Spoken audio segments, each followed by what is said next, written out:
സംസ്ഥാനത്തെ തുടർ ഭരണത്തിൽ ഏതെങ്കിലും തരത്തിൽ മനസ്താപം വേണ്ട എന്ന മുഖ്യമന്ത്രി പിണറായി വിജയൻ. തുടർ ഭരണത്തിൽ ജനങ്ങൾ അതീവ സന്തുഷ്ടരാണ്.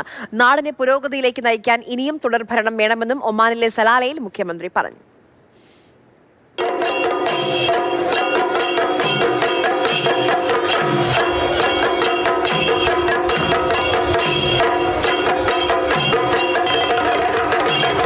പുതിയ കേരളം, അതാണ് നാം ലക്ഷ്യമിടുന്നത്.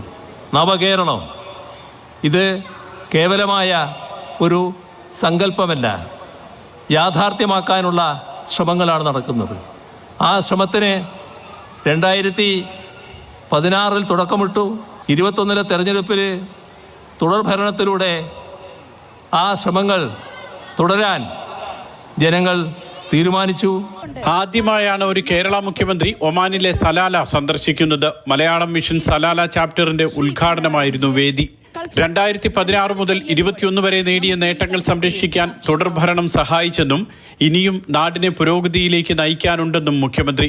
നവകേരളം ഒരു സങ്കല്പം മാത്രമല്ല, അതിദരിദ്രരില്ലാത്ത നാടായി നവംബർ 1 കേരളത്തെ പ്രഖ്യാപിക്കും.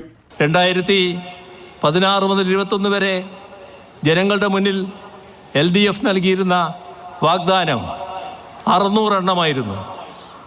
ഓരോ വർഷവും അവ എത്ര കണ്ട് നടപ്പായി എന്ന് ജനങ്ങൾക്ക് വിലയിരുത്താമായിരുന്നു. അതാണ് പ്രോഗ്രസ് റിപ്പോർട്ട്.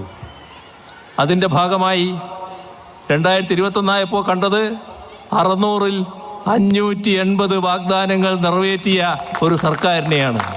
കഴിഞ്ഞ 9.5 വർഷത്തെ നേട്ടങ്ങൾ എണ്ണിപ്പറഞ്ഞാണ് തുടർ ഭരണത്തിന് സഹായിക്കണമെന്ന് മുഖ്യമന്ത്രി അഭ്യർത്ഥിച്ചത്.